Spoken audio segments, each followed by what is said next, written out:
এই যে মাগরিবের সালাত আদায় করেই আমরা বসি, এই সময়টা মূলত জিকিরের সময়। সালাতুল মাগরিব, সালাতুল ফজর, সালাতুল আসর এবং ঘুমাতে যাওয়ার আগে এই 4 সময়ে রাসূলুল্লাহ সাল্লাল্লাহু আলাইহি ওয়াসাল্লাম বেশ কিছু জিকির শিখিয়েছেন। এগুলো আপনারা অনেকে জানেন, আবার কেউ কেউ জানেন না। এগুলো খুবই গুরুত্বপূর্ণ, এগুলোকে অবহেলা করবেন না। আর এগুলো শেখার জন্য আমরা আগে এক সময় নিয়মিত এই জিকিরগুলো আমরা প্রথমে পালন করতাম, পরবর্তীতে এগুলো করে নিই। আপনাদের কিছু সময় দেওয়া হয় যে আপনারা প্রত্যেকে পার্সোনালি করবেন, এটাই সুন্নত যে প্রত্যেকে পার্সোনালি করবেন। কিন্তু শেখার জন্য মাঝে মাঝে দু একটা জিকির অনুশীলন করা যায়। আল্লাহ রসুল সাল্লাল্লাহু আলাইহি ওয়াসাল্লাম 5 ওয়াক্ত সালাতে সালাম ফেরানোর পরে কি বলতেন?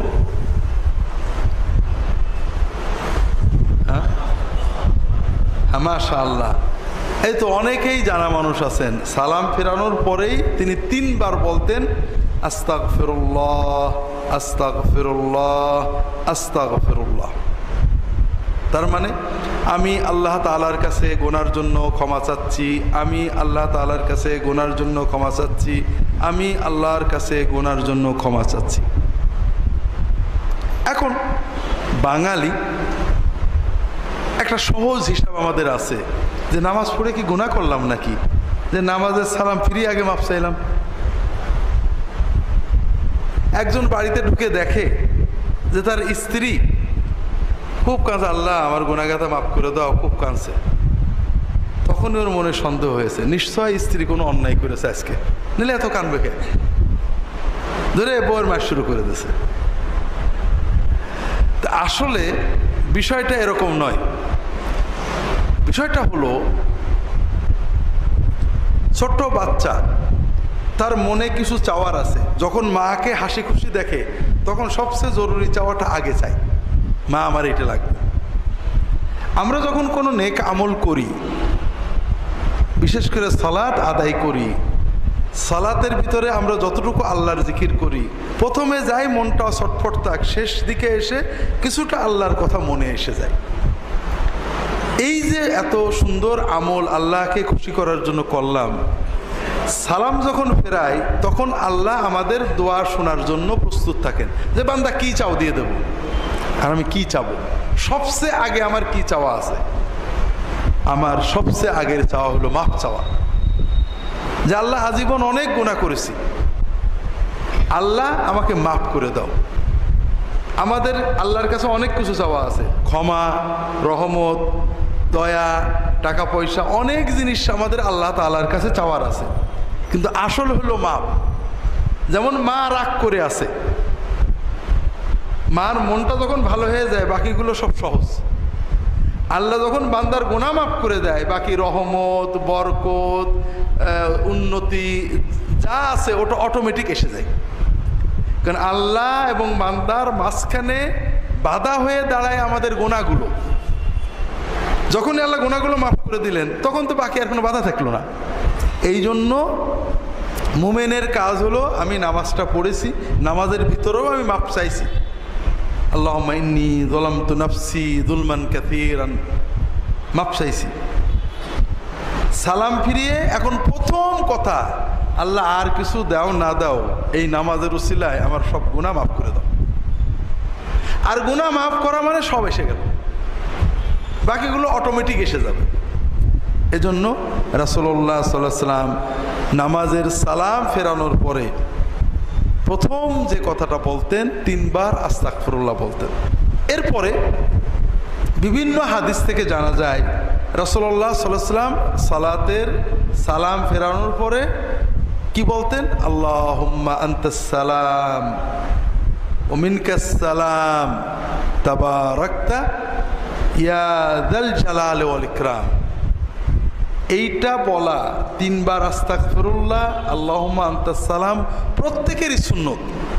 নামাজের সালাম ফিরালে আমরা প্রত্যেকেই মুখে উচ্চারণ করে মৃদু শব্দে বা মনে মনে এটা বলবো প্রত্যেক সালাতেই, শুধু মাগরিব নয়, 5 ওয়াক্ত সালাতের পরে নারী পুরুষ সবাই প্রথমেই 3 বার আস্তাগফিরুল্লাহ বলবো, এরপরে আল্লাহুম্মা আনতাস সালাম ওয়া মিনকাস সালাম তাবারাকতা ইয়া যাল জালালি ওয়াল ইকরাম, এইটা বলবো।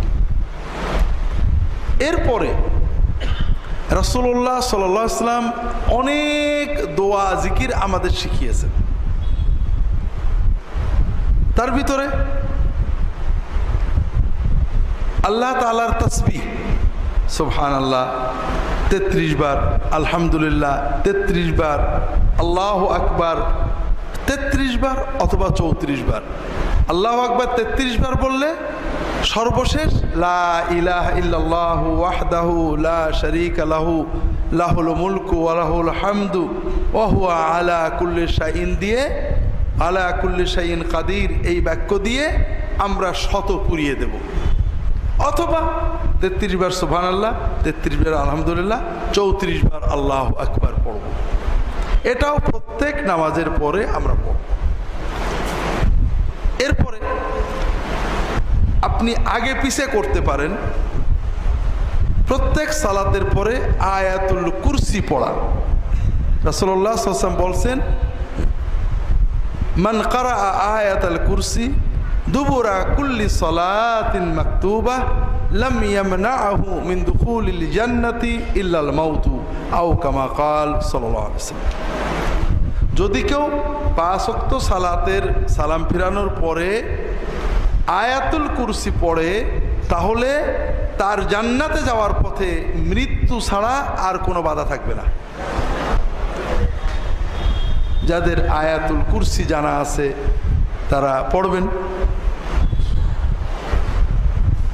এরপরে আরো অনেক দোয়া, কুল হুয়াল্লাহু আহাদ, কুল আউযু বিরাব্বিল ফালাক, কুল আউযু বিরাব্বিন নাস, এই 3টে সূরা জোহরে, আসরে, ইশায় 3 সালাতের পরে একবার করে পড়তে হয়। আর ফজরে, মাগরিবে এবং ঘুমাতে যাওয়ার আগে বিছানায় শুয়ে ওযু থাক বা না থাক 3 বার করে পড়তে হয়। তাহলে মাগরিবের পরে আমরা এই সূরা কয়বার পড়ব? 3 বার। কুল আল্লাহ 3 বার, কুল আউযু বিল ফালাক 3 বার, কুল আউযু বিরাব্বিন নাস 3 বার, অথবা 3টে সূরা পড়লেন, আবার 3টে পড়লেন, আবার 3টে পড়লেন, যেভাবেই পড়েন সমস্যা নেই। এগুলো আমাদের জানা। এর বাইরে অনেকগুলো দোয়া জিকির রাসূলুল্লাহ সাল্লাল্লাহু আলাইহি ওয়াসাল্লাম আমাদের শিখিয়েছেন, যেগুলো আমাদের জন্য অনেক কল্যাণ বয়ে আনে, মুখস্থ করতে হয়। দরুদের কথা গতদিন বলেছি, 10 বার দরুদ শরীফ মাগরিবের এবং ফজরের পরে পড়লে রাসূলুল্লাহ সাল্লাল্লাহু আলাইহি ওয়াসাল্লামের শাফাত সেই মানুষের জন্য পাওনা হয়ে যায়। আর একটা দোয়া আপনাদের বলেছিলাম, বিসমিল্লাহিল্লাযী লা ইয়াদুররু মা ইসমিহি শাইউন ফিল আরদি ওয়ালা ফিস সামাই ওয়া হুয়াস সামিউল আলিম। সকালে 3 বার, সন্ধ্যায় 3 বার পড়লে ওই দিনে কোনো আসমানি জমিনি বালা ওই মানুষটাকে স্পর্শ করবে না। ছোট বাচ্চাদের আমরা যদি সকালে 3 বার পড়ে ফু দিয়ে দিই, মাথায় গায়ে হাত দিয়ে একটু পড়ে দিই, সন্ধ্যায় পড়ে দিই, ইনশাআল্লাহ ওই দিনে তার কোনো আসমানি জমিনি বালা তাকে স্পর্শ করবে না। আপনার দৌড়ে বেড়ান হুজুরের কাছে তাবিজ নেওয়ার জন্য, মা যে মহব্বতে পড়তে পারে, হুজুর তো ওই মহব্বতে পড়ে ফু দিতে পারে না। আমি কোনো রকম, আর মা কত মহব্বতের সাথে পড়ে, আল্লাহ তো কালবের হালত দেখে যে কতখানি মহব্বত দিয়ে পড়ছে। যে মা যখন এই দোয়াটা পড়ে বাচ্চাকে ফু দেবে, এর যে তাসির হবে, আমার দোয়ায় অত তাসির হওয়ার কথা না। এরপরে সকালে এবং সন্ধ্যায় হেফাজতের 2টো দোয়া আছে। একটা হলো নিজেরা পড়বেন, বাচ্চাদেরকে পড়ে ফু দেবেন বা মাথায় গায়ে হাত রেখে পড়বেন। আউযু বিকালিমাতিল্লাহি তাম্মাতি মিন কুল্লি শাইতানিন ওয়া হাম্মাহ ওয়া আইনিন লাম্মাহ। এর মানে হলো, আল্লাহ আমি আপনার আশ্রয় চাচ্ছি, আপনার কালিমাতিল্লাহি তাম্মা, আল্লাহ তাআলার পরিপূর্ণ কালামের কালেমার আশ্রয় নিচ্ছি, যেন কোনো শয়তান, জিন, কোনো কীটপতঙ্গ, বিচ্ছু, সাপ, কোনো বদনজর যেন আমার ক্ষতি করতে না পারে। 3 বার।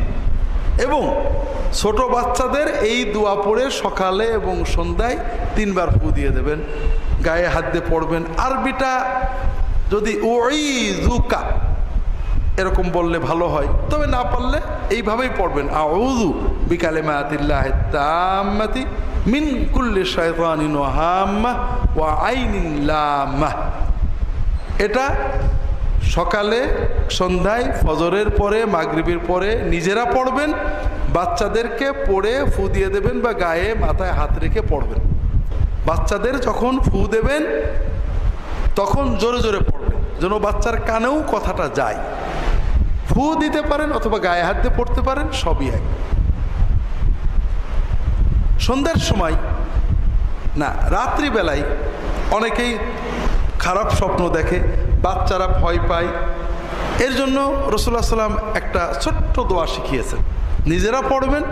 যে বাচ্চারা পড়তে পারে না, হাত দিয়ে ফু দিয়ে পড়ে দিয়ে দেবেন, আউযু বিকালিমাতিল্লাহি তাম্মাতি মিন গাযাবিহি ওয়া ইকাবিহি ওয়া মিন শাররি ইবাদিহি ওয়া মিন হামাযাতিশ শায়াতিন ওয়া আন ইয়াহদুরুন। এগুলো আল্লাহর জিকির হবে, সওয়াব হবে, আবার আমাদের দুনিয়ার হেফাজতও হবে। এদিকে খেয়াল রেখে সকাল সন্ধ্যার ওজিফাগুলো আপনারা করবেন, মন দিয়ে করবেন। আগামী মাসিক মাহফিলে আমরা আরও নতুন কিছু দোয়া মশকরার পালন করার চেষ্টা করব।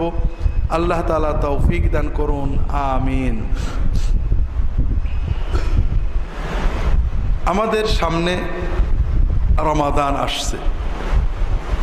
যে কোনো এবাদত পালনের আগে এবাদত বিষয়ে আল্লাহ এবং তার রাসূল সাল্লাল্লাহু আলাইহি ওয়াসাল্লাম যে সওয়াবের কথা বলেছেন, এগুলো মনে রাখলে এবাদতে মজা হয়। যেমন রোজার অনেক মর্যাদার কথা বিভিন্ন সহিহ হাদিসে আসছে। একটা হাদিস আমরা সংক্ষেপে আলোচনা করি। রাসূলুল্লাহ সাল্লাল্লাহু আলাইহি ওয়াসাল্লাম বলছেন,